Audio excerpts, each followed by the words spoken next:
नमस्कार, स्वागत है आपका इंडिया न्यूज बिजनेस पर और मैं हूं आपके साथ दीक्षा राठौर। आइए नजर डालते हैं आज की टॉप 10 खबरों की ओर। आज सोने और चांदी के दामों की बात करें तो आज घरेलू वायदा बाजार में सोने का भाव मजबूत हुआ है, जबकि चांदी के रेट में नरमी दर्ज की जा रही है। MCX पर सोने का भाव 12 रुपए की मामूली मजबूती के साथ 66,035 रुपए प्रति 10 ग्राम पर ट्रेड कर रहा है। इससे पहले शुक्रवार को सोने के भाव ने पहली बार 66,350 रुपए के लेवल को पार किया था। चांदी का रेट 67 रुपए की गिरावट के साथ 74,195 रुपए प्रति किलोग्राम पर फिसल गया है। इंटरनेशनल मार्केट की बात करें तो कॉमेक्स पर सोने का रेट रिकॉर्ड हाई पर ट्रेड कर रहा है। कॉमेक्स पर सोने का रेट $2187 प्रति औंस पर है, जो कि ऑल टाइम हाई लेवल है। वहीं चांदी की कीमत हल्की गिर गई है। कॉमेक्स पर चांदी का भाव $24.50 प्रति औंस के नीचे फिसल गया है। हाल ही में रिलीज हुई अजय देवगन और आर माधवन की हॉरर फिल्म शैतान ने बॉक्स ऑफिस पर कब्जा कर लिया है। हर दिन इस फिल्म की कमाई में उछाल देखने को मिल रहा है। अभी शैतान की रिलीज को सिर्फ 3 दिन हुए हैं और मूवी ने बॉक्स ऑफिस पर हाफ सेंचुरी लगा दी है। लोगों को ये फिल्म बहुत पसंद आ रही है और वो सिनेमाघरों में इसका खूब लुत्फ उठा रहे हैं। इस फिल्म ने सिर्फ 3 दिन में ही 50 करोड़ के आंकड़े को पार कर लिया है। पहले दिन शैतान का बॉक्स ऑफिस पर 14.75 करोड़ रुपए का कलेक्शन हुआ था।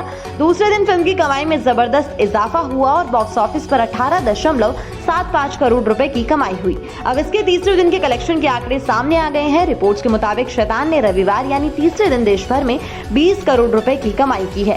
इस तरह अजय देवगन और आर माधवन की फिल्म शैतान ने सिर्फ 3 दिनों में ही 53.50 करोड़ रुपए की शानदार कमाई कर ली है। जिस रफ्तार से शैतान बॉक्स ऑफिस पर कमाई कर रही है, उससे साफ है कि ये बहुत जल्द 100 करोड़ क्लब में शामिल हो जाएगी। द बॉडी शॉप, जो कि एक पॉपुलर ब्रांड है जो कि नेचुरल प्रोडक्ट्स में डील करता है और इसकी काफी ज्यादा मार्केट में रेपुटेशन रह चुकी है। लेकिन आपको बता दें कि इस कंपनी ने अपने 100 स्टोर्स को बंद करने की कंफर्मेशन दे दी है। पिछले कुछ सालों में कंपनी की प्रॉफिटेबिलिटी में लगातार गिरावट देखी गई है।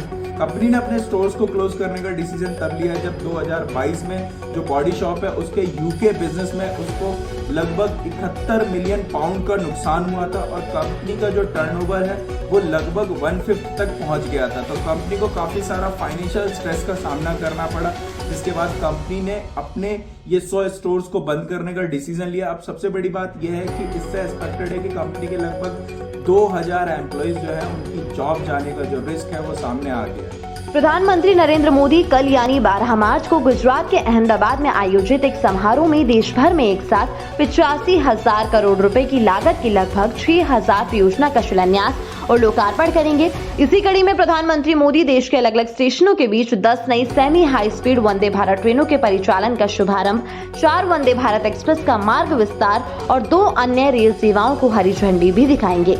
समारोह बड़े पैमाने पर यानी कि देश भर में 764 जगहों पर आयोजित किया जाएगा। समारोह को स्टेशन पर 10,000 डिजिटल स्क्रीन पर लाइव स्ट्रीम किया जाएगा। प्रधानमंत्री रेलवे स्टेशन पर 50 प्रधानमंत्री भारतीय जन औषधि केंद्र राष्ट्र को समर्पित करेंगे। इन जन औषधि केंद्र से लोगों को अफोर्डेबल और अच्छी क्वालिटी वाली जेनेरिक मेडिसिन मिलेंगी। ये सभी परियोजनाएं आधुनिक और मजबूत रेलवे नेटवर्क बनाने में मदद करेगी।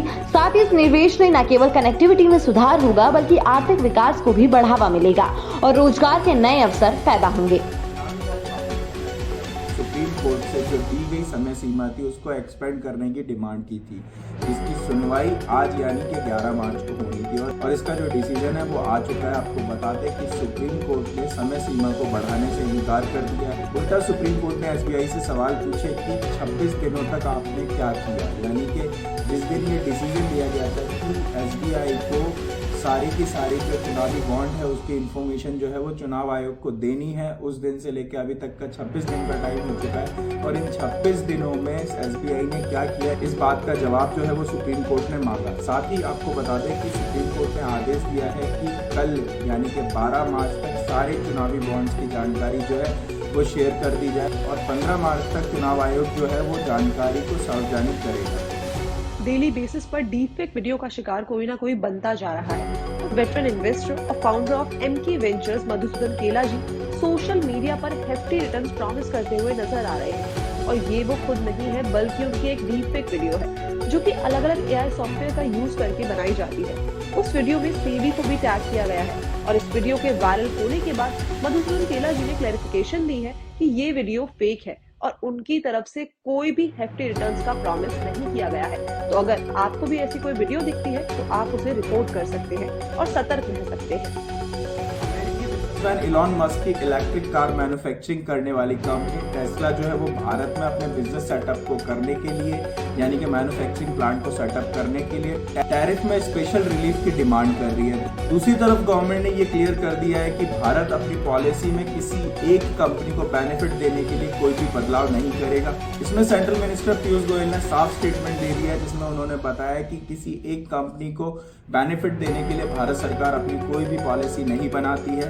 हम किसी एक कंपनी को बेनिफिट देने के लिए अपनी पॉलिसी में कोई भी बदलाव नहीं करेंगे। मुश्किलों से घिरी एडटेक कंपनी बायजूस ने एक्सपेंडिचर को कम करने के लिए एक बड़ा कदम उठाया है।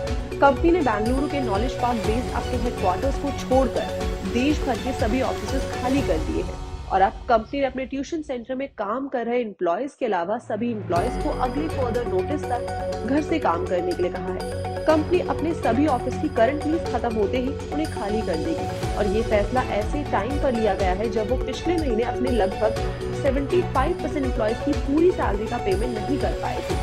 आपको बता दें कि बायजूस में देश भर में लगभग 14,000 एम्प्लॉयज से ज्यादा काम कर रहे हैं। ईडी का कहना था कि बायजूस ने फिस्कल ईयर 2020-21 से अपने फाइनेंशियल स्टेटमेंट तैयार नहीं किए हैं और अकाउंट्स का मैंडेटरी ऑडिट भी नहीं करवाया है, जिसके बाद बायजूस लगातार एक के बाद एक मुसीबतों के साथ घिरती जा रही है।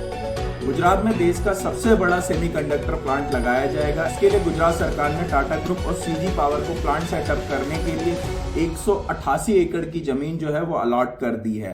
अगर हम इस 188 एकड़ की जमीन की बात करें तो इसमें जो 160 एकड़ की जमीन है वो टाटा ग्रुप को अलॉट करी गई है और ये जो जमीन टाटा ग्रुप को अलॉट करी गई है ये धुलेरा में है और इसमें लगभग 91,000 करोड़ रुपए की लागत आएगी। वहीं अगर हम दूसरी तरफ बात करें तो बाकी की 28 एकड़ की जो जमीन है वो सीजी ग्रुप को दी गई है और ये जो जमीन है ये साणंद में है और इसमें लगभग 7600 करोड़ रुपए की लागत आनी है। हफ्ते के पहले कारोबारी दिन बाजार में देखने को मिली कमजोरी। निफ्टी करीबन 160 पॉइंट्स की कमजोरी के साथ 22,332 के लेवल पे जाके बंद हुआ।